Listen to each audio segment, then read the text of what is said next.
உம்மை ஸ்தோத்திரிக்கிறோம் நல்ல தகப்பனே. இந்த காலை வேலைக்காய் மை போற்றுகிறோம், மை வாழ்த்துகிறோம், மை மகிமைப்படுத்துகிறோம். நீர் நல்லவர், நன்மை செய்திருக்கிறீர், இனியும் நன்மை செய்வீர். இந்த காலை வேளையிலே கர்த்தருடைய ஆவியானவர் எங்களோடு பேச, எங்களை நடத்த உம்முடைய பாதத்திற்குள்ளாய் ஒப்பு கொடுக்கிறோம். கர்த்தர் பொறுப்பெடுத்து நடத்தும்படியாக, தேவ ஆவியானவர் பேசும்படியாக எங்கள் ஜீவனை, எங்கள் சிந்தை, மனம், எண்ணங்கள் எல்லாம் உம்முடைய பாதத்திற்குள்ளாய் நாங்கள் ஒப்பு கொடுக்கிறோம். எங்களுக்குள்ளே வாசம் செய்யும் ஆவியானவரே, இந்நாளிலும் சித்தம்போல் நடத்தி செல்லும் ஐயா. எங்களுக்குள்ளே வாசம் செய்யும் ஆவியானவரே, இந்நாளிலும் சித்தம்போல் நடத்தி செல்லும் ஐயா. ஆவியானவரே, ஆவியானவரே, பரிசுத்த ஆவியானவரே, ஆவியானவரே, ஆவியானவரே, பரிசுத்த ஆவியானவரே. எங்களுக்குள்ளே மீண்டுமாய் எங்களுக்குள்ளே வாசம் செய்யும் ஆவியானவரே, இந்நாளெல்லும் சித்தம்போல் நடத்தி செல்லும் ஐயா. எங்களுக்குள்ளே வாசம் செய்யும், இந்நாளெல்லும் சித்தம்போல் நடத்தி செல்லும் ஐயா. ஆவியானவரே, ஆவியானவரே, பரிசுத்த ஆவியானவரே, ஆவியானவரே, ஆவியானவரே, பரிசுத்த ஆவியானவரே, ஆவியானவரே, ஆவியானவரே, பரிசுத்த ஆவியானவரே, ஆவியானவரே, ஆவியானவரே, பரிசுத்த ஆவியானவரே, பரிசுத்த ஆவியானவரே, பரிசுத்த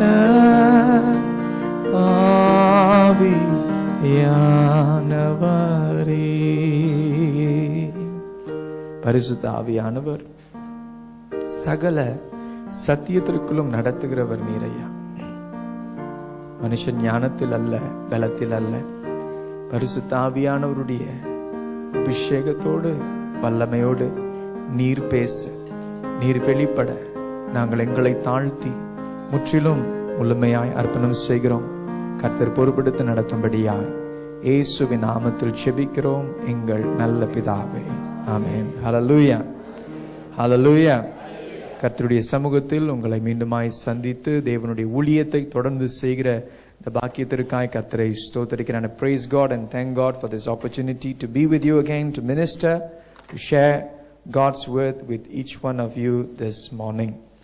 இந்த காலை வேளையிலே நம்முடைய செய்தியினுடைய தலைப்பு தேவனுடைய வீடு. The theme for the message this morning and for the next 2 Sundays is God's house. தேவனுடைய வீடு என்று சொல்லும் பொழுது என்ன காரியத்தை குறித்து வழக்கமாய் சொல்லுவோம்? What do we refer to when we say God's house? எந்த இடம்? இங்க உட்கார்ந்து இருக்கிறோமே, இதுதான். Alright, செப்பலோ மெயின் சாங்சுரியோ இந்த எல்லைகளை சுற்றிலும் சொல்லும் பொழுது இது தேவனுடைய வீடு என்று சொல்லுகிறோம். What do we refer to as God's house when we tend to speak is what we say as God's house is the building, the chapel, the main sanctuary, or anything within the fence of this building is God's house. But there is something else that we want to look at as God's house. இன்னொரு காரியத்தை குறித்து நாம் தேவனுடைய வீடாக நாம் பார்க்கும்படியாக இருக்கிறோம். என்னவென்றால் நம்முடைய சொந்த வீடுகள். We're going to look at our own houses as God's house. நம்முடைய சொந்த வீடுகள், நாம் தங்குகிற இல்லங்கள் தேவனுடைய இல்லங்களாய் இருக்கப்படுவாய். நாம் வழக்கமாய் ஜெபிப்பது உண்டு. We probably tend to pray like this in English. Bless this house, O Lord, we pray. Make it safe by night and day. ஆண்டவரே, இந்த இல்லத்தை நீர் ஆசீர்வதித்து பாதுகாத்துக் கொள்ளும், இரவும் பகலும் பாதுகாத்துக் கொள்ளும்படியாய் நம்முடைய வீடுகளை குறித்து நாம் ஜெபிக்கிறோம். We pray about our homes, our houses. ஆனா அது யாருடைய வீடு? Whose house is the question. யாருடைய வீடு? யாருடைய வீடு எப்படி சொல்றது பாஸ்டர்? யாருடைய பேர் பத்திரத்தில் இருக்கிறோ அவங்களுடைய வீடு தான். Okay, whose house may refer to whose name is written on the agreement of the house, so it belongs to them. Seva வீடா இருக்கலாம், சொந்த வீடா இருக்கலாம். ஆனா எல்லா இல்லங்களையும் தேவனுக்கு ஒப்பு கொடுக்கும்படியாய் கவனிக்கும்படியாக இருக்கிறோம். whether it be a rented place or whether it be your own place, பெரிய வீடா இருக்கலாம், சின்ன வீடா இருக்கலாம். ஆனால் எல்லா இல்லங்களும் எல்லா வீடுகளும் கர்த்தருக்கு ஒப்பு கொடுக்கும்படியாக வசனத்தை கவனிக்கும்படியாக இருக்கிறோம். மார்க்கு 1ஆம் அதிகாரம் 29 34 வரை குறிப்பை மாத்திருங்க. just change to from 32 to 34 in the slides please. alright, 34 வரை. மார்க்கு 1ஆம் அதிகாரம் 29 34 வரை. ஆங்கிலத்திலே முதலாவது வாசிக்கிறேன். As soon as they left the synagogue, they went with James and John to the home of Simon and Andrew. Simon's mother-in-law was in bed with a fever, and they immediately told Jesus about her. So he went to her, took her hand, and helped her up. The fever left her, and she began to wait on them. That evening after sunset, the people brought to Jesus all the sick and demon-possessed. The whole town gathered at the door, and Jesus healed many who had various diseases. He also drove out many demons, but he would not let the demons speak because they knew who he was. தமிழ்ல வாசிக்க கேட்போம். அவர்கள் ஜெப ஆலயத்தை விட்டு புறப்பட்டு யாக்கோபோடும் யோவானோடும் கூட சீமோன் அந்திரேயா என்பவர்களுடைய வீட்டில் பிரவேசித்தார்கள். அங்கே சீமோனுடைய மாமி ஜுரமாய் கிடந்தாள். உடனே அவர்கள் அவளை குறித்து அவருக்கு சொன்னார்கள். அவர் கிட்ட போய் அவள் கையை பிடித்து அவளை தூக்கிவிட்டார். உடனே ஜுரம் அவளை விட்டு நீங்கிற்று. அப்பொழுது அவர் அவர்களுக்கு பணிவிடை செய்தார்.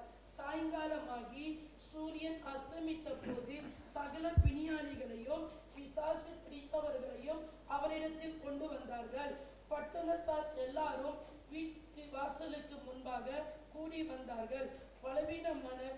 பலவிதமான வியாதிகளினால் உபத்திரவப்பட்டிருந்த அநேகரை அவர் சுஸ்தமாக்கி அநேகம் பிசாசுகளையும் துரத்திவிட்டார். அந்த பிசாசுகள் தம்மை அறிந்திருந்தபடியால் அவைகள் பேசுகிறதற்கு அவர் இடம் கொடுக்கவில்லை. ஆமென். முதலாவது இந்த வசனத்தில் கவனிக்கிற முதல் காரியம் என்னவென்றால் ஒரு திறந்த இல்லத்தை அங்கே பார்க்கிறோம். The first thing that we notice as we read the scripture is an open home. In Mark chapter 1 verse 29, mark 1:29 வாசிக்கும் பொழுது, உடனே அவர்கள் ஜெப ஆலயத்தை விட்டு புறப்பட்டு யாக்கோபோடும் யோவானோடும் கூட சீமோன் அந்திரேயா என்பவர்களுடைய வீட்டில் பிரவேசித்தார்கள். As soon as they left the synagogue, they went with James and John to the home of Simon and Andrew. இயேசு முதலாவது ஏன் இந்த இடத்தில் இருக்கிறார்னு கவனிக்கும் பொழுது மத்தேயு 4ஆம் அதிகாரம் 13வது வசனத்தில் வாசிக்கிறோம். அவர் நாசரத்தில் வளர்ந்து வந்த நாட்கள் முடிந்து தன்னுடைய ஊழியத்தின் ஆரம்பத்தின் துவக்கத்திற்கு ஒரு புதிய ஸ்தலத்தை, ஒரு புதிய இடத்திற்கு வருகிறார், ஒரு புதிய பட்டணத்திற்கு வருகிறார் என்று பார்க்கிறோம். In Matthew chapter 4 verse 13, we find that Jesus, who grew up most of his life in Nazareth, now finding a new mission field or mission station to begin the mission that God has given to him, and leaving Nazareth, he came and settled in Capernaum, which is by the sea, in the region of Zebulun and Naphtali. தமிழ்ல வாசிக்க கேட்போம். நாசரத்தை விட்டு செபுலூன் நப்தலி என்னும் நாடுகளில் எல்லைகளில் இருக்கும் கடல் கரைக்கு அருகான கப்பர்நகூமிலே கப்பர்நகூமிலே வந்து வாசம் பண்ணினார் வாசம் பண்ணினான் என்று வேதம் சொல்லுகிறது.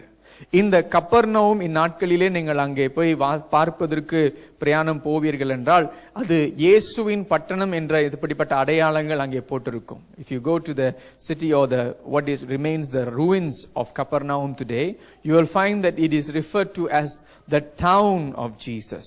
How it became the town of Jesus. இயேசுவினுடைய பட்டணமாக அது எப்படி மாற்றப்பட்டது என்று பார்க்கும் பொழுது, முதலாவது பார்க்கும் பொழுது ஒரு இல்லம் அவருக்கு திறக்கப்பட்டதா இருந்தது.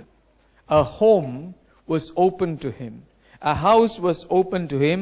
This is the house of Simon, Peter and Andrew. சீமோன், பேதுரு, அந்திரேயா இவர்களுடைய வீடு இயேசுவுக்கு திறக்கப்பட்ட ஒரு வீடா இருந்தது. யோசித்து பாருங்கள், அந்த பட்டணத்திலே அநேக வீடுகள் இருந்தது. There were many homes in Capernaum. Many homes could have opened their doors to Jesus. அநேக இல்லங்கள் இயேசுவுக்கு தங்களுடைய வீடுகளை திறந்து கொடுத்திருக்கலாம். ஆனால் சீமோன், பேதுரு, அந்திரேயா தங்களுடைய வீட்டை இயேசுவுக்கு திறந்து கொடுத்தார்கள். They opened their house to Jesus and they welcomed him. அவரை வரவழைத்தார்கள். But they welcomed him not only as a guest. ஒரு விருந்தாளியாய், ஒரு பார்வையாளராக இயேசுவை அவர்கள் வரவழைக்காமல் அவரை கர்த்தராக வரவழைத்தார்கள். They invited him as the Lord and Jesus came into that house. Today, when we look at our own houses and our own homes, we tend to split Jesus and keep him back in the church, and we go back to our houses thinking that I can do things and live my life my own way. அநேகர் என்ன செய்கிறோம் என்றால், தேவனை ஆராதனை முடித்துட்டு சபையிலே பாய் பாய் சொல்லிட்டு போயிட்டு நம்முடைய வீடுகளிலே நம்முடைய குடும்ப வாழ்க்கையை எப்படி வாழணுமோ நம்ம சுயமாய் வாழ்ந்து கொண்டிருக்கிறோம். இயேசு சபையிலே மாத்திரம் கர்த்தர் அல்ல, உங்களுடைய இல்லங்களிலும் கர்த்தராக இருக்க வேண்டும். ஆமென். Jesus must not only be the Lord of the church, but the Lord of your home. சில வீடுகளிலே பார்ப்போம், Christ or Jesus is the Lord of this house. சுவரிலே இருக்கும், ஆனா நடைமுறையிலே அது இருக்கிறதா?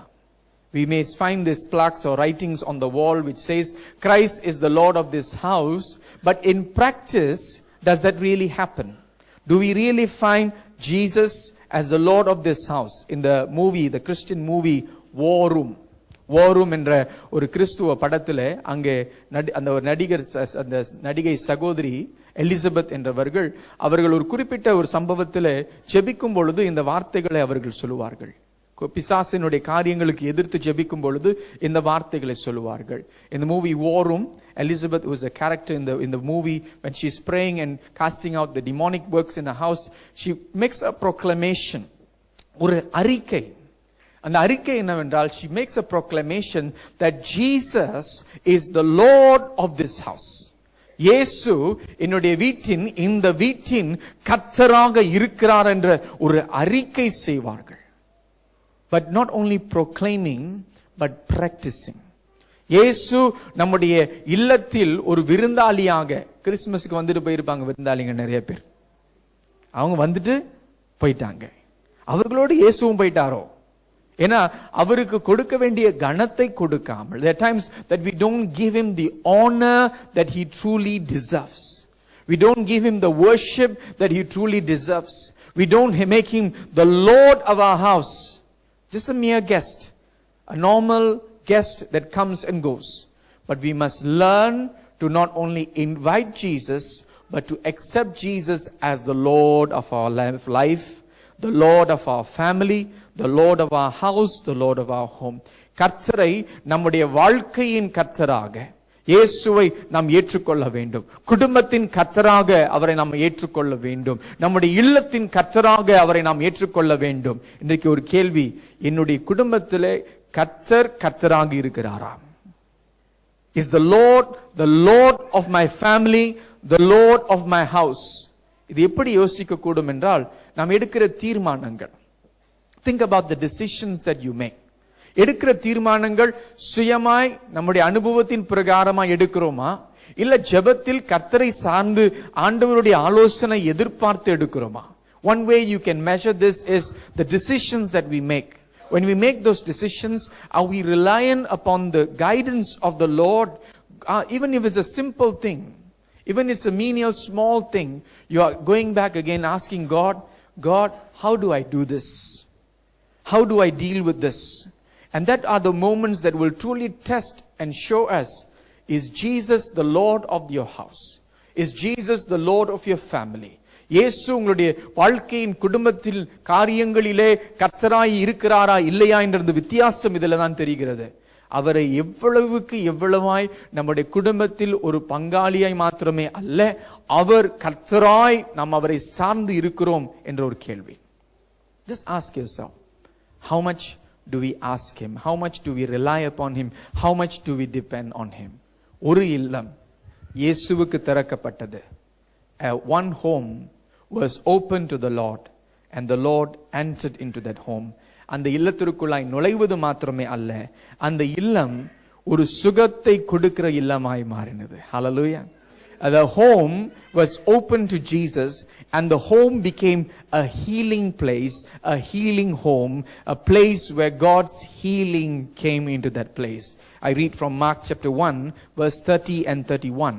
மார்க் 1ஆம் அதிகாரம் 30-31 வாசிக்கும் பொழுது, Simon's mother-in-law was in bed with a fever, and they immediately told Jesus about her. So he went to her, took her hand, and helped her up. The fever left her, and she began to wait on them. வாசியுங்கள். அங்கே சீமோனுடைய மாமி ஜுரமாய் கிடந்தாள். உடனே அவர்கள் அவளை குறித்து அவருக்கு சொன்னார்கள்.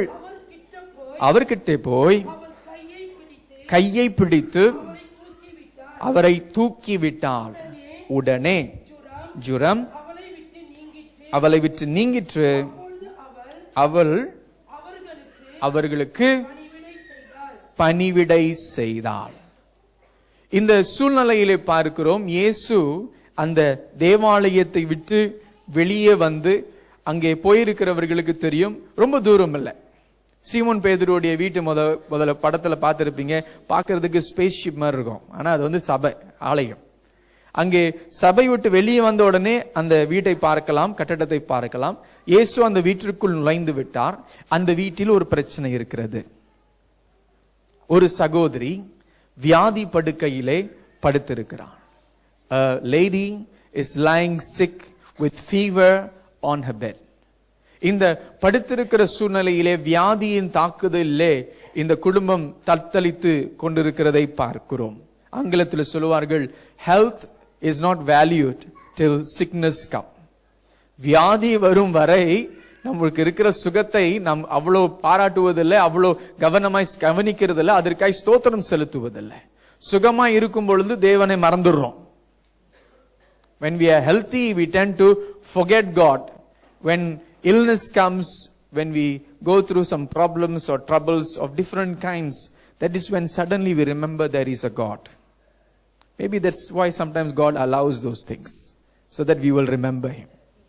அதனால்தான் ஒரு வேலை சில காரியங்களை கர்த்தர் அனுமதிக்கிறார் என்றால், அவரை நாம் மறந்து விடுகிறதுனால ஆண்டவர் இதையை பயன்படுத்தி நம்முடைய நன்மைக்காக அவரை கிட்டி சேரும்படியாக நம்மை பயன்படுத்துகிறார், அழைக்கிறார். அப்ப இந்த குடும்பத்தில் ஒரு வியாதியோடு சகோதரி படுத்திருக்கிறார். யோசித்து பாருங்க, நீங்க வியாதி படுக்கையில இருந்திருக்கலாம், இல்ல கடந்து போகலாம், இல்ல உங்கள் குடும்பத்தின் அங்கத்தினரில் யாராவது வியாதி படுக்கையிலே கடந்து வந்திருக்கலாம். நீங்க மருத்துவமனையிலே சேர்க்கப்பட்ட நாட்களை குறித்து நீங்கள் யோசித்து பார்க்கலாம். You may think of the times when you were hospitalized or being ill at home, or one of your family members who has fallen ill, who is taken ill. How was it that experience? அந்த அனுபவம் எப்படி இருந்திருக்கும்? கஷ்டமா இருந்திருக்கும். நீங்களும் வியாதியா இருக்கிறீங்க, இல்ல குடும்ப காரியத்தையும் பார்க்கணும், பொறுப்பையும் பார்க்கணும், வேலையும் பார்க்கணும், காரியங்கள் நிறைய இருக்கிறதே. அந்த சூழ்நிலையில் என்ன செய்வது? What do we do in this kind of times, in that kind of moments? Your loved one not well.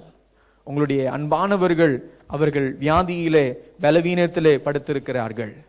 But when Jesus is in the house, இயேசு அந்த வீட்டிற்குள்ளாய் வரும் பொழுது, அந்த வீட்டிற்குள்ளாய் நுழையும் பொழுது, அந்த வீட்டில் கர்த்தராய் இருக்கும் பொழுது என்ன நடந்தாலும், என்ன பிரச்சனையா இருந்தாலும் அதை சந்திக்க, அதை மாற்ற கர்த்தர் வல்லவர். ஹalleluya.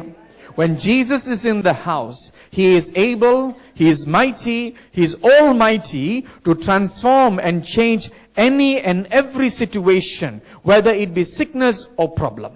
அது வியாதியா இருக்கலாம், பிரச்சனையா இருக்கலாம், கஷ்டமா இருக்கலாம், போராட்டமா இருக்கலாம், தீர்வு காணாத ஒரு முடிவா இருக்கலாம், a decision that you're not able to make or conclude. Even in that moment that Jesus comes in the house, he's the Lord of the house, you can be at peace. சமாதானமா இருக்கலாம். கர்த்தர் வந்துட்டார். ஹalleluya. கர்த்தர் வீட்டுக்குள் வந்த உடனே ஒரு நபர், யார் என்று நமக்கு தெரியவில்லை, ஆங்கிலத்தில் சொல்லுகிறது, so he went to her, took her hand and helped up. ஒரு நபர் வந்து சொல்லிட்டாங்க இயேசு இடத்துல, இவங்க வியாதியா இருக்கிறாங்க. Someone went up to Jesus and said, she is ill, she has fever. Who is that person who will bring the concerns of the family to Jesus? குடும்பத்தினுடைய பிரச்சனைகளை ஆண்டவரிடத்தில் கொண்டு வருகிற நபர் யார்? அந்த நபர்கள் யாரா இருக்க வேண்டும்?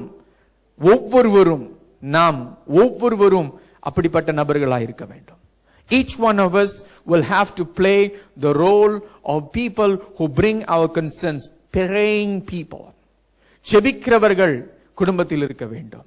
So someone came and told Jesus, Jesus, there is this lady or my mother-in-law, if it be Peter, maybe he came and said, my mother-in-law is sick, but they brought this concern to Jesus. இந்த கவனத்தை, இந்த காரியத்தை, இந்த பிரச்சனையை இயேசுவினிடத்தில் கொண்டு வந்தார்கள். இயேசு ஒரு வேளை சொல்லி இருக்கலாம். Jesus probably could have said, bring her to me. அவர்களை என்னிடத்தில் கொண்டு வாருங்க, கட்டிலோடு தூக்கிட்டு வாங்க அப்படின்னு சொல்லி இருக்கலாம். ஆனா வேதம் அப்படியே சொல்லவில்லை. ஆமென். The Bible does not say Jesus said to them, bring her to me, but rather scripture says he went to her. He's already in the house. Now he's saying, I want to draw closer to you. நான் இன்னும் கிட்டி சேர விரும்புகிறேன். So he went to her, took her hand and helped her up. Hallelujah. அவ்வளவு அன்பான ஆண்டவர் பாருங்க. உங்களுடைய வாழ்க்கையில, உங்களுடைய குடும்பத்துல ஒரு விருந்தாளியாய் மாத்திரமே அல்ல, அவர் கர்த்தராய் வைக்கும் பொழுது அவர்கள் இன்னும் உங்களை கிட்டி சேர விரும்புகிறார். உங்களுடைய வாழ்க்கையின் காரியங்கள், குடும்ப சூழ்நிலைகளை மாற்றும்படியாய் கர்த்தர் விரும்புகிறார். அவர் கிட்டே வருகிறார்னு வாசிக்கிறோம். வாசியுங்கள் 31வது வசனம், முதல் பகுதி. அவர் கிட்டே போய் அவள் கையை பிடித்து அவளை தூக்கி விட்டாள் என்று வேதம் சொல்லுகிறது. He went, he took her hand and helped her up. In whatever situation that you feel you've fallen, you find it difficult to rise up. எழுந்திருக்க முடியல, எழும்ப முடியாத சூழ்நிலையில கஷ்டமா இருக்கிறது, போராட்டமா இருக்கிறது, இதிலிருந்து எப்படி நான் மேற்கொண்டு வரப்போகிறேன் என்று தெரியாத சூழ்நிலையில கர்த்தர் உங்களை தேடி வருகிறார். The Lord comes seeking, the Lord comes near, the Lord comes, draws near and he puts out his hand. Come, let me help you up. பலவீனத்தில் என் பலன் பரிபூர்ணமாய் விளங்கும். அவருடைய பலன், அவருடைய பலத்தின் கரத்துல தான் அப்படியே நம்ம தூக்கி எடுக்கிறார். With the strength in his hand, the power in his hands, the power that comes, the Almighty, he puts out his hand and says, lift up, and then a miracle takes place. Hallelujah. அப்பொழுதுதான் அற்புதம் நடக்கிறது. The fever left her. வாசியுங்கள். உடனே ஜுரம் அவளை விட்டு நீங்கிற்று. ஹalleluya. இயேசு அருகாமை வந்து தூக்கி விட்டார். வேற ஏதாவது சொன்னாரா நமக்கு தெரியல, வேதத்துல எழுதப்படல. ஆனா வேதம் சொல்லுகிறது உடனே ஜுரம் அவளை விட்டு நீங்கிற்று. Whether Jesus said anything to pray over the healing, we do not know. Scripture doesn't mention. But what we are told, immediately the fever left her. She was healed. She was miraculously healed. Remember, lying down on the bed, sick, not able. அந்த நாட்களிலே இப்படிப்பட்ட மருத்துவமனைகள்லாம் இருக்கலாம், specially சென்டர்லாம் இல்ல, பாராசிட்டமால்லாம் சின்னாங்க கிடைக்காது, பேனடால்லாம் கிடைக்காது. அப்ப அந்த வியாதி படுக்கையிலே படுத்து கொண்டிருக்கும் பொழுது இயேசு ஒரு அற்புத சுகத்தை கொடுக்கிறார். Jesus gives a miraculous healing, but her response is the beauty of it. அவர்களுடைய மறுமொழிதான் ஒரு விசேஷித்த ஒரு காரியமாய் நாம் கவனிக்க வேண்டும். இன்றைக்கு நன்மைகளை பெற்ற நாம் அவருக்கு செய்ய வேண்டிய மறுமொழி என்ன? What is the response, the rightful response that we are to give to Jesus? Maybe we say, thank you Jesus. Maybe ஒருவேளை ஆண்டவரே நன்றி, சுகத்தை கொடுத்தீரே நன்றி, கொஞ்சம் காணிக்கை கொடுத்துருவோம் ஆண்டவருக்கு, இல்ல ஆண்டவருக்கு சில காரியங்களை செய்து நம்ம திருப்திப்படுத்திக்குவோம், நம்மளை திருப்திப்படுத்திக்குவோம். We do things in the sense of appreciation, but we are ultimately pleasing ourselves and saying, I have done enough. But what she responds and how she responds is beautiful. அவர்கள் அந்த சுகத்தை பெற்றோடனே என்ன செய்கிறார்கள் என்பதை கவனிக்கும் பொழுது நம் செய்ய வேண்டிய காரியத்தை அதிலிருந்து கற்றுக்கொள்ள வேண்டும். We must learn from her response, because scripture says the fever left her and she began to wait on them. In another translation you will find she began to serve them. பெற்ற சுகத்திற்காக வேதம் சொல்லுகிறது, வாசியுங்கள். ஜுரம் அவளை விட்டு நீங்கில உடனே அப்பொழுது அவள் அவர்களுக்கு பணிவிடை செய்தாள். From a person who was sick, troubled, she became a person who serves the Lord with great joy. வியாதி படுக்கையிலே படுத்துக் கொண்டிருந்த சகோதரி கர்த்தரை சந்தோஷமாய் பணிவிடை செய்கிறவர்களாய் அவள் மாறுகிற அந்த மாற்றத்தை பார்க்கிறோம். இன்றைக்கு கர்த்தர் நமக்கு செய்த நன்மைக்காய் அவருக்காய் என்ன செய்கிறோம், என்ன செய்வோம்? What is our response to what God has done for our lives? எனக்காக என்ன செஞ்சிருக்கிறாரு அப்படின்னு கேட்கலாம். You may ask, what has the Lord done for me? உங்களுக்காக தம்முடைய ஒரே பேரான குமாரனை கொடுத்திருக்கிறார்.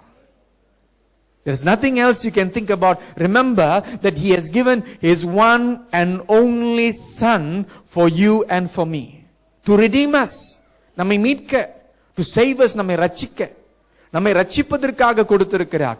நம்முடைய மறுமொழி என்ன? What is our response?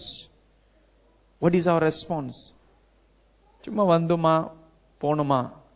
இல்ல, ஆண்டவர் கொடுத்த ஜீவியத்தை ஆண்டவருக்காக வாழ்வதற்கு ஒப்பு கொடுக்க வேண்டும். To live the life that God has given to us, to serve him. ஆண்டவரே உமக்காக. அதனால்தான் யோசுவா 24:15 வாசிக்கும் பொழுது இந்த வசனத்தை வாசிக்கிறோம். That's why when we read Joshua 24:15 we find, நானும் என் வீட்டாரும் உம்மையே நேசிப்போம், உமக்காய் ஓடுவோம், உந்தன் நாமம் சொல்லுவோம், நானும் என் வீட்டாரும் உம்மையே சேவிப்போம், உமக்காய் ஓடுவோம், உந்தன் நாமம் சொல்லுவோம். நானும் என் வீட்டாரும் கர்த்தரையே சேவிப்போம் என்ற ஒரு தீர்மானம். A decision that I and my household, that we will serve the Lord, because God has been good to us. God has been wonderful to us. தேவன் நமக்காக இன்னொரு எவ்வளவு காரியங்கள் நன்மைகளை செய்திருக்கிறார். சூழ்நிலைகளை பார்த்து பின்வாங்கி போகாமல் கர்த்தரை பார்த்து முன் செல்ல வேண்டும். Do not look at your circumstances and situation and withdraw, but rather look at Jesus and draw closer. Come nearer to him, experience the miracles and continue to serve him. Peter's mother-in-law experienced the miracle and she served him. பேதுருடைய மாமி அந்த அற்புதத்தை பெற்றாள். அந்த அற்புதத்தை பெற்றதனால ஊழியம் செய்ய தொடங்கினான். அப்போ ஒரு திறந்த இல்லம், அந்த திறந்த இல்லத்தில் ஒரு அற்புதம். An open home received a miracle because Lord Jesus entered into that home. கர்த்தராகிய இயேசு அந்த குடும்பத்திற்குள்ளாய், இந்த வீட்டுக்குள்ளாய் நுழைந்ததனால, ஆனால் இந்த குடும்பம், இந்த வீடு ஒரு விசேஷித்த வீடாய் மாறுகிறது. The house becomes an extraordinary house because it becomes an evangelistic home. ஒரு சுவிசேஷத்திற்குரியனான ஒரு இல்லமாய் அந்த இல்லம் மாறுகிறது என்று பார்க்கிறோம். It's a normal ordinary home. If you have looked at it, it was just an ordinary simple life. It's not a huge great villa or a bungalow. ஒரு பெரிய ஒரு கட்டடம், ஒரு பெரிய ஒரு இல்லம், எத்தனையோ மாடி கட்டடம் அல்ல, ஒரு சாதாரண ஒரு இல்லம். அந்த இல்லத்திற்குள்ளாய் இயேசு நுழைந்தார், அந்த இல்லத்திற்குள்ளாய் அற்புதம் செய்தார். அந்த இல்லத்திற்கு அவர்கள் என்ன செய்கிறார்கள்? இயேசுவுக்கு மாத்திரமே அல்ல, அநேகர் ஆசீர்வதிக்கப்படும்படியே இல்லத்தை திறந்து கொடுக்கிறார்கள். And that is what we find in Mark chapter 1:32 to 34, the first part. That evening, after sunset, the people brought to Jesus all the sick and demon-possessed. The whole town gathered at the door, and Jesus healed many who had various diseases. வாசியுங்கள். சாயங்காலமாகி சூரியன் அஸ்தமித்த பொழுது, சாபத் முடிந்து விட்டது, ஓய்வு நாள் முடிந்த பிறகு, வாசியுங்கள், சகல பிணியாளிகளையும் பிசாசு பிடித்தவர்களையும் அவர்களிடத்தில் கொண்டு வந்தார்கள். பட்டணத்தார் எல்லாரும் வீட்டு வாசலுக்கு முன்பாக கூடி வந்தார்கள். பலவிதமான வியாதிகளினால் உபத்திரவப்பட்டிருந்த அநேகரை அவர் சுஸ்தமாக்கி அநேக பிசாசுகளையும் துரத்தி விட்டார். அந்த பிசாசுகள் தம்மை அறிந்திருந்தபடியால் அவைகள் பேசுகிறதற்கு அவர் இடம் கொடுக்கவில்லை. ஆமென். இயேசு வீட்டில் இருக்கிறார், அந்த இல்லமே மாறுகிறது. அமைதியா வியாதி படுக்கையிலே ரொம்ப ஓன்னு இருந்திருக்கும். யோசித்து பாருங்க, வீட்டுல சீக்கா இருந்தாங்கன்னா வீடு அப்படியே ஓஞ்சு போயிடும். In the house there's someone sick or ill, as a trouble, பிரச்சனை இருக்கும் பொழுது வீடு அப்படியே கவலையான ஒரு இல்லமா மாறிடும், வேதனையா இருக்கும். வீட்டுல இருக்கிறதுக்கு தூக்கம் வராது, சரியா வராது. ஆனா இப்ப ஒரு சந்தோஷமான ஒரு இல்லமா மாறிட்டது. It's become a joyful place. It become a place where many are coming to receive the blessing. Why? Because Jesus is in the house. இயேசு அந்த இல்லத்தில் இருக்கிறதுனாலே, இயேசுவை அவர்கள் அனுபவித்ததினாலே, அந்த இயேசுவை மற்றவர்கள் அனுபவிக்கும்படியாய் வீட்டை திறந்து கொடுக்கிறார்கள். பத்திரிக்கை வச்சு 3 மாசத்துக்கு பிறகு செய்கிற ஒரு காரியம் அல்ல. It's not something that you give out invitation and have it 3 months later. அன்னைக்கே அற்புதம், அன்னைக்கே வீட்டை திறந்து கொடுத்துட்டாங்க. ஹalleluya. அவ்வளவு சந்தோஷமாய் செய்கிறார்கள். Something that they do with great joy.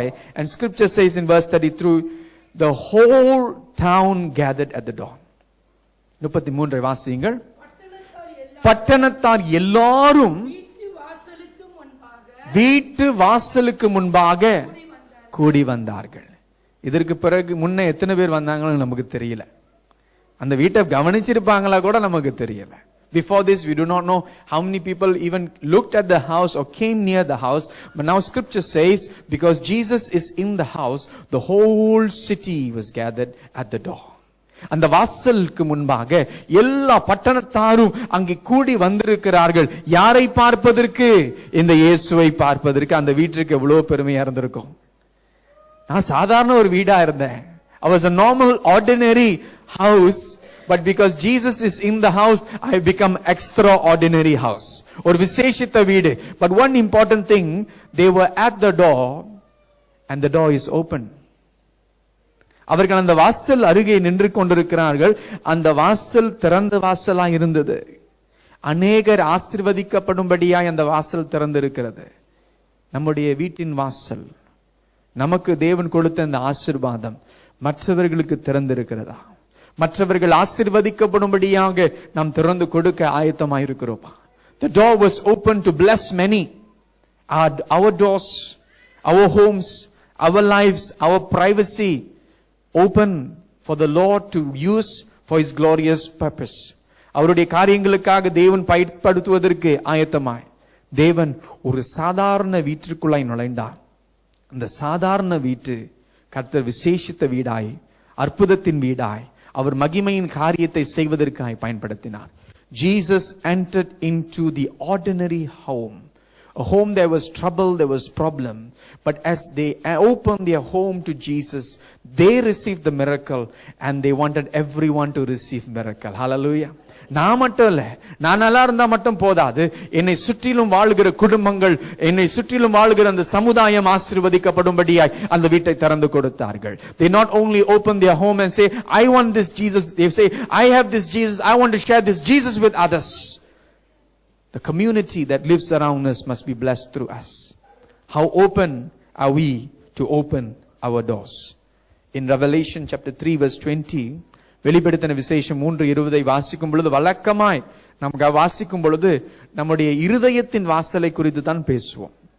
We usually read it from the context of the door of our heart. Let's read it slightly differently. To do the door be the door of our house.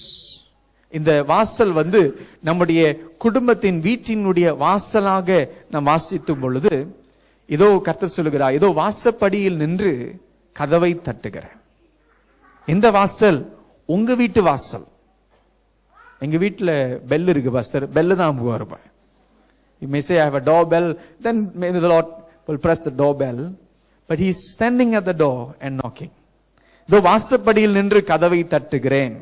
And scripture says, if anyone hears my voice and opens the door, I will come in and eat with the person and they with me. வாசியுங்கள். இதோ வாசல் படியிலே நின்று தட்டுகிறேன். ஒருவன் என் சத்தத்தை கேட்டு கதவை திறந்தால் அவனிடத்தில் நான் பிரவேசித்து அவனோடு போஜனம் பண்ணுவேன், அவனும் என்னோடு போஜனம் பண்ணுவான் என்று வேதம் சொல்கிறது. உங்க வீட்டின் வாசல் அருகே கர்த்தர் நின்று இந்த வீட்டை எனக்கு திறந்து கொடுப்பாயா, உன் வீட்டை எனக்கென்று ஒப்பு கொடுப்பாயா? கர்த்தர் கொடுத்தது தான் அவருக்கு பயன்படுத்துவதற்கு நாம் இடம் கொடுப்போமா? Is the house that the Lord has offered and given to us, will we open it and say, God, I leave it and surrender it to you, use it? Will you let him in? அவர் கதவு தட்டினாலே வாய்ப்பு கிடைக்குமா? உள்ளுக்கு நுழைவதற்கு இடம் கிடைக்குமா? அவர் பயன்படுத்துவதற்கு அந்த இல்லம் கிடைக்குமா? இல்ல சுயநலத்திற்கு மாத்திரம் இயேசுவை வைத்து நாம் வாழ்க்கையை ஓட்டி கொண்டிருப்போமா? Will we allow Jesus to use our houses to do something miraculous? என்னால் எதிர்பார்க்காத காரியங்கள், இந்த இடத்திலிருந்து பெரிய காரியங்கள், ஊழியங்கள் ஸ்தாபிக்கப்படுமா என்று கேள்வி கேட்கிறவர்கள் ஆண்டவரத்தில் கேளுங்க. ஆண்டவரே, இந்த இல்லத்தை வச்சு நீங்க என்ன செய்ய முடியும் ஆண்டவரே? கேளுங்க, ஆண்டவர் செய்வார். Hallelujah. What can you do with this simple house? The Lord, when he comes in, he will use that place to perform wonderful things. ஆண்டவருக்கு ஒப்பு கொடுங்க, அவருக்கு முழுமையை ஒப்பு கொடுங்க. நம்முடைய சபையில செல் குரூப் ஊழியங்கள் நடைபெறுகிறது. சில பகுதிகளில் நடைபெறுகிறது. இன்னும் சில பகுதிகளிலே துவக்கும்படியாக ஒரு விருப்பம், ஒரு வாஞ்சை இருக்கிறது. There are certain areas where we have cell groups there, but there are also areas that we are looking for leaders and homes that are willing to open to the ministry of the Lord. But will you let Jesus use your home, use your life, use your family to bless others? உங்களுடைய குடும்பத்தை, உங்களுடைய வாழ்க்கையை. ஏன்னா எல்லாரும் கேள்ல யாரும் கேட்டாலும் busy தான். Every one of us is busy. But when Jesus comes and knocks on the door, will we say to him, Jesus, sorry, I am very busy? இயேசு வாசப்படியில கதவு தட்டும் பொழுது நம்ம என்ன சொல்லுவோம் அவரிடத்துல? ஆண்டவரே, நான் கொஞ்சம் வேலையா இருக்கிறேன், அடுத்த மாசம் வாங்க அப்படின்னு. But when we say, Lord, உங்க வீடு எப்படி பயன்படுத்தணுமோ உங்களுடைய ஆலோசனை பிரகாரம் நடத்துங்க ஆண்டவர். When we say to the Lord, Lord, this is your house, guide me, teach me, how can I offer this house, this life, this family, the strength, the wisdom, the grace that you've given to me to be used for your glory. உம்முடைய காரியத்திற்காக எப்படி பயன்படுத்த வேண்டும்? உம்முடைய இல்லம் ஆண்டவரே. This is your house, God's house. Continue to be part of the cell group ministry. Continue to open your homes for the cell group ministry. Cell group ஊழியங்களுக்கு உங்களுடைய இல்லங்களை திறந்து கொடுங்க. ஆண்டவருடைய காரியங்களுக்கு, ஆண்டவருடைய ஊழியங்களுக்கு இன்னும் அதிகமாய் பயன்படுத்துவதற்கு அவருக்காக ஒப்பு கொடுங்க, உற்சாகமாய் ஒப்பு கொடுங்க. You see, the blessing will come into your family and your family will become blessing to many family. உங்க குடும்பத்திற்குள்ளாய் ஆசீர்வாதம் வரும். உங்க குடும்பத்தின் மூலமாய் வருகிற ஆசீர்வாதம் அநேகருக்கு கடந்து செல்லும். அந்த இடத்தில் நீங்கள் ஒரு கலங்கரை விளக்காய் மாறுவீர்கள். You'll become a lighthouse in that place. You'll become a blessing. And this is what the Lord did in Capernaum. An open home. ஒரு திறந்த வீடு இருந்தது. அவரை வரவழைத்த, அவரை அரவணைத்த, அவரை ஏற்றுக்கொண்ட, அவரை கர்த்தராய் ஏற்றுக்கொண்ட ஒரு குடும்பம். அந்த குடும்பத்தில் அற்புதம் நடந்தது. அந்த குடும்பத்தில் அற்புதத்தை பெற்றவர்கள் அவருக்காய் வீட்டை திறந்து கொடுத்ததே மாத்திரமே அல்ல, அவருடைய பலன் எல்லாவற்றிலும் அவருக்காய் சேவை செய்யும்படியை ஒப்பு கொடுத்தார்கள். An open home received a wonderful miracle, and the people who received the miracle, they offered their service unto the Lord, and they said, this house open for Jesus. It belongs to Jesus. Jesus can use it, and the whole city was blessed, and now the city is called the city of Jesus. Capernaum, the town of Jesus. இயேசுவின் பட்டணமாக இங்க தான் மாற ஆரம்பிச்சது. ஹalleluya. ஒரு வீட்டை திறந்து கொடுத்ததுனால அந்த பட்டணமே கர்த்தருடைய பட்டணமாய், கர்த்தர் மகிமையாய் செயல்பட்ட ஒரு பட்டணமாய் மாறினது. One house open for the Lord can be used for wonderful things. இன்றைக்கு கர்த்தர் உங்களுக்கு கொடுத்த காரியங்கள் என்ன? உங்களுக்கு கொடுத்த இல்லங்கள் எங்க இருக்கிறதோ, அது ரவாங்ல இருக்கலாம், சிறடாங்ல இருக்கலாம், கோலலும்பூர்ல இருக்கலாம், ஸ்லாங்கூர்ல இருக்கலாம், எந்த பகுதியில இருந்தாலும் அது ஆண்டவருக்கு ஒப்பு கொடுக்க. இன்னைக்கு வீட்டுக்குள் நுழையும் பொழுது வலது காலா இடது காலான்னு பிரச்சனை இல்லை. ஆனா ஆண்டவரிடத்துல சொல்லுங்க, ஆண்டவரே இந்த வீட்டை நான் எப்படி உமக்காய் ஊழியத்திற்காய் பயன்படுத்த வேண்டும். When you walk into your houses today, it doesn't matter it's your left hand or right leg or whichever leg you're putting in first, but ask the Lord as you enter, Lord, how can I offer this place for ministry for your purpose? கப்பர்நகூமிலே சீமோன் பேதுரு வீட்டை எப்படி பயன்படுத்தினீரோ அவ்வண்ணமா என்னுடைய வீட்டை பயன்படுத்தும் என்று ஒப்புக்கொடுங்க. And you will see. It may not be a great miraculous meeting, but people who come to visit your houses will be blessed. ஒரு பெரிய அற்புத எழுப்புதல் கூட்டமாய் இல்லாமல் இருந்தாலும் உங்கள் வீட்டுக்குள் நுழைகிற ஒவ்வொருவரும் ஆசீர்வதிக்கப்படுகிற அந்த அனுபவத்தை சொல்லுவார்கள். இந்த வீட்டுக்குள் வந்த எனக்கு சமாதானம் கிடைச்சிச்சு. என்ன இருக்கு இங்க வித்தியாசமா இருக்கு. And you can experience people testifying and giving testimonies that I entered this home, I had great peace. What is the difference? And then you can share about this Jesus. Hallelujah. ஒரு இல்லம், ஒரு இருதயம் கர்த்தருக்கென்று ஒப்பு கொடுக்கும் பொழுது அந்த இல்லத்தின் மூலமாய் கர்த்தர் அநேகரை தொடுவதற்கு பயன்படுத்துகிறார். இந்த சபை, பரிசுத்த யாக்கோபு சபை இந்த இடத்துல மட்டும் இல்லை, உங்கள் ஒவ்வொரு வீட்டிலும் அந்த சபை இருக்கிறது. The church is not only in this structure, in this building alone, but every home becomes the church, St. James Church, for the glory of God, for the purpose of God. இன்றைக்கு ஆண்டவரிடத்தில் ஒப்பு கொடுங்க. ஆண்டவரே என்னை, என் குடும்பத்தை, என் இல்லத்தை உமக்கென்று ஒப்பு கொடுக்கிறேன். Lord, I offer myself, my family, my home unto the you, Lord. Use it for your glory, for your purpose. உம்முடைய நாம மகிமைக்காய் பயன்படுத்தும். அப்படி எழுந்து நிற்போம். Let's all stand together. We're going to sing that song again. நானும் என் வீட்டாரும் உம்மையே நேசிப்போம், உமக்காய் ஓடுவோம், உம்தன் நாமம் சொல்லுவோம் என்ற அந்த பாடலை ஜெப சிந்தையோடு, ஜெப உணர்வோடு, ஆழ்ந்த சிந்தையோடு நாம் சிந்தித்து கர்த்தருக்கு முழுமையாக ஒப்பு கொடுத்து நாம் பாடுவோம். We're going to pray. Yes, Lord. As for me and my household, I will serve you. I will love you more and more. Lord, we offer our lives to you. அப்படி இரு கரங்களை உயர்த்தின வண்ணமாய் ஒப்பு கொடுத்து நாம் ஜெபிப்போம். ஆண்டவரே, பிரச்சனையா இருக்கு, குடும்பத்துல சமாதானம் இல்லை, எப்படி நான் திறந்து கொடுக்கிறது என்று சொல்லுகிறீர்களா? ஆண்டவருக்கு முதல் அவரை வரவழைத்து, அவரை கர்த்தராக வரவழைத்து குடும்பத்தின் சூழ்நிலைகளை மாறுகிறதை பார்ப்பீர்கள். You will see your change coming, the transformation coming as you invite Jesus into your house. Yes, Lord. Hallelujah. நானும் என் வீட்டாரும் உம்மையே நேசிப்போம், உமக்காய் ஓடுவோம், உந்தன் நாமம் சொல்லுவோம். நானும் என் வீட்டாரும் உம்மையே நேசிப்போம், உமக்காய் ஓடுவோம், உந்தன் நாமம் சொல்லுவோம். நானும் என் வீட்டாரும் உம்மையே சேவிப்போம், சேவிப்போம், உமக்காய்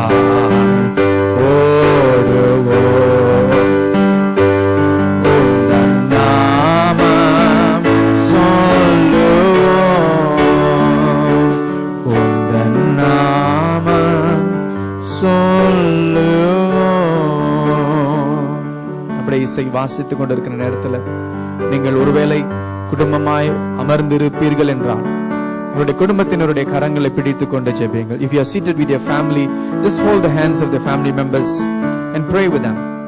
அவர்களுக்காக ஜெபிங்க, இணைந்து ஜெபிங்க. ஆண்டவரே, நாங்கள் எங்களை அர்ப்பணம் செய்கிறோம், எங்கள் குடும்பத்தை அர்ப்பணம் செய்கிறோம், எங்களுடைய இல்லத்தை அர்ப்பணம் செய்கிறோம். Pray and surrender. தனிப்பட்ட நபரா இருந்தாலும் பரவாயில்ல, நீங்க ஜெபிங்க. Even if you are alone, just pray. அவர்களுக்காக, குடும்பத்திற்காக, இல்லத்திற்காக ஜெபிங்க. நீங்க எங்களுக்கு ஆசீர்வாதமாய் கொடுத்தீங்க ஆண்டவரே, இந்த இல்லத்தை ஆசீர்வதிக்க நீ வருவதற்காக ஸ்தோத்திரம் ஆண்டவரே. உமக்காக ஆண்டவரே, எங்களுக்கு அல்ல, உமக்காக முழுமையாய் ஒப்புக் கொடுக்கிறோம். Yes Lord, hallelujah.